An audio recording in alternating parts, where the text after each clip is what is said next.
चुनाव जीतना एक कला है। हो सकता है ये इस कला में आप निष्णात हो, चुनाव जीत जाए और देश हार जाए, देश टुकड़ों में बट जाए, गलियों गलियों में नफरत की फसल हो। ये कौन सा वंदे मातरम है। वर्षगांठ जरूर मनाएं, गांठों का ध्यान रखें, और अगर वो न कर पाए तो इतना जरूर करें, इन महापुरुषों को, इनकी रचना को अपनी राजनीति का अवसर न बनाए, औजार न बनाए। बीजेपी के लोगों को नेहरू का धन्यवाद करना चाहिए। वो पॉलिटिकल लाइफ जैकेट की तरह इस्तेमाल किए जाते हैं। जिन ओहदेदारों को मलहम लगाना चाहिए वो नमक की बोरी लेके जख्मों पे छिड़कते हैं। सर, आजकल ऐसे लोग बहुत तरक्की कर रहे हैं जो ये कहते हैं कि समंदर ने आज मुझको पहली बार देखा, ये नहीं कि मैंने समंदर को पहली बार देखा।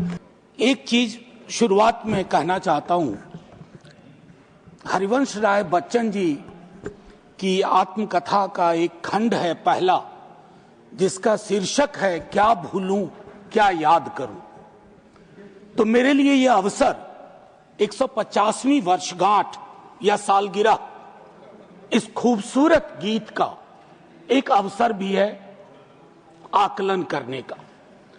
माननीय वाइस चेयरमैन साहब, ये बिला वजह नहीं है कि वर्षगांठ में एक शब्द है गांठ और सालगिरह में एक शब्द है गिरह। तो ये गिरह और गांठ को समझे बगैर 150वीं साल का उत्सव गान, उत्सव मैं समझता हूं आधा अधूरा होगा, बेईमानी होगी हम सबके बिहाफ पे। मैं क्रमशः कुछ बातें आपके समक्ष रखूंगा, कोशिश करूंगा कि मेरी बातों से किसी को कष्ट ना हो। इसलिए नहीं कि मेरे पास कष्ट पहुंचाने का कारण नहीं है, बल्कि इसलिए कि कष्ट पहुंचाने में ही इस देश की ऊर्जा जा रही है। जिन ओहदेदारों को मलहम लगाना चाहिए वो नमक की बोरी लेके जख्मों पे छिड़कते हैं। तो इस परिपाटी को बंद करने की चेष्टा होनी चाहिए। मुझे स्मरण है कि कई साथियों से जब बात होती है, सत्ता पक्ष के भी हैं, वो भी ऐसा ही विचार रखते हैं। गर्व की बात है कि क्योंकि ये गीत हमारी सांस्कृतिक और भावनात्मक एका पहचान का प्रतीक, बंगाल में लिखा गया लेकिन सरहद पार कर गया। सिर्फ इसलिए नहीं कि इसके बोल बहुत अच्छे थे, इस गीत के स्पिरिट को देखिए। इस गीत का स्पिरिट बंगाल से पंजाब पहुंचता है, जहां इसको जानने वाले लोग नहीं थे, इसके शब्दार्थ को, भावार्थ को समझ रहे थे।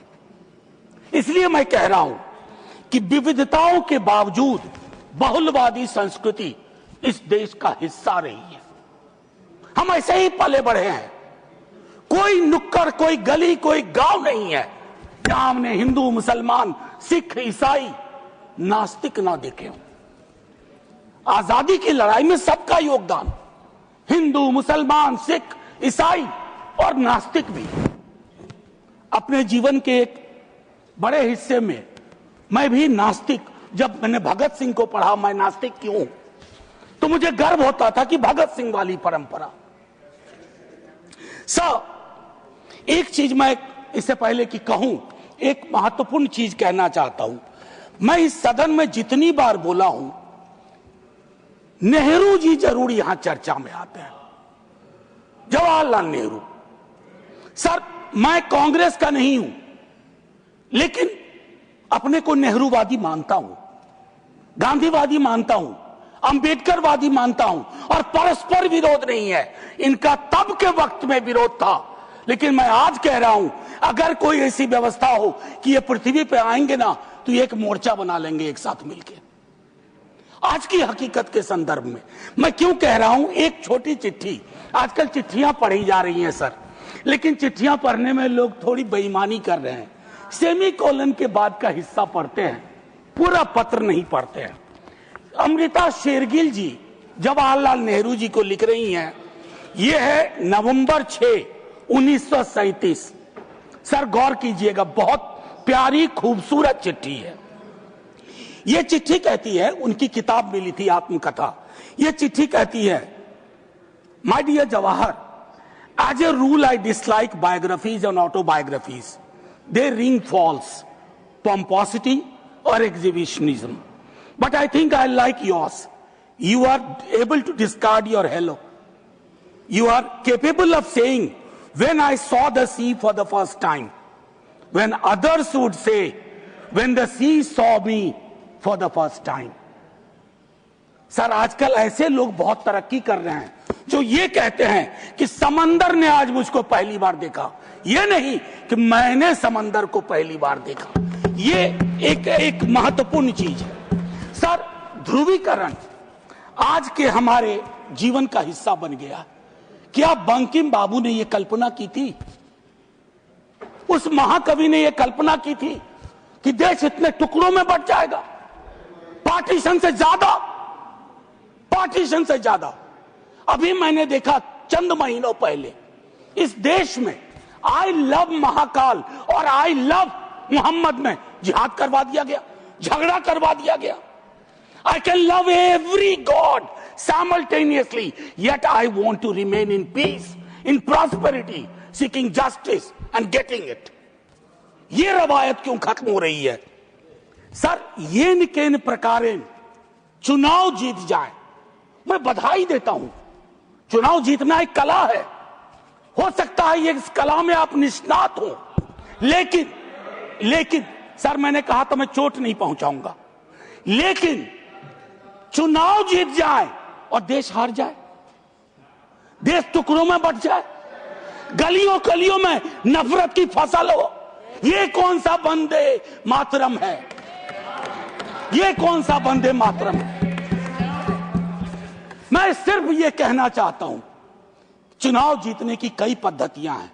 कुछ पब्लिक को पता है, कुछ अभी नहीं पता है, आने वाले दिनों में पता चल जाएगा, क्योंकि इस मुल्क में कोई सीक्रेट बहुत दिन छुपता नहीं है। लेकिन एक चीज जो सबके सामने उजागर है कि आप चुनाव के वक्त, चुनाव से पूर्व, चुनाव के दौरान आप किस प्रकार की जुबान बोल रहे हैं। सर, मैं जानता हूं जब तमाम हमारे सीनियर साथी लोग, मंत्री लोग एक दिन तो पब्लिक लाइफ छोड़ के जाएंगे, मैं भी जाऊंगा छोड़ के, सर मैं भी छोड़ के जाऊंगा, लेकिन मूल्यांकन करूंगा मेरी बातों ने कितनों को चोट पहुंचाई है, कितने घर में दीवारें खड़ी कर दी, कितने गांव में तकसीम जैसे हालात कर दिए।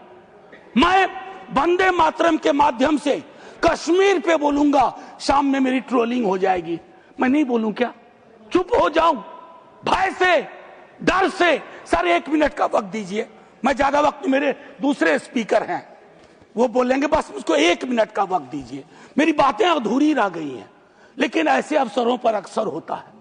सालगिरह जरूर मनाएं, गिरह का ध्यान रखें, वर्षगांठ जरूर मनाएं, गांठों का ध्यान रखें, और अगर वो न कर पाए तो इतना जरूर करें, इन महापुरुषों को, इनकी रचना को अपनी राजनीति का अवसर न बनाए, औजार न बनाए। और एक आखिरी टिप्पणी करूंगा, पहले भी कह चुका हूं, सर, इस सदन में पक्ष विपक्ष दोनों तरफ महापुरुषों को याद करने वाले लोग हैं।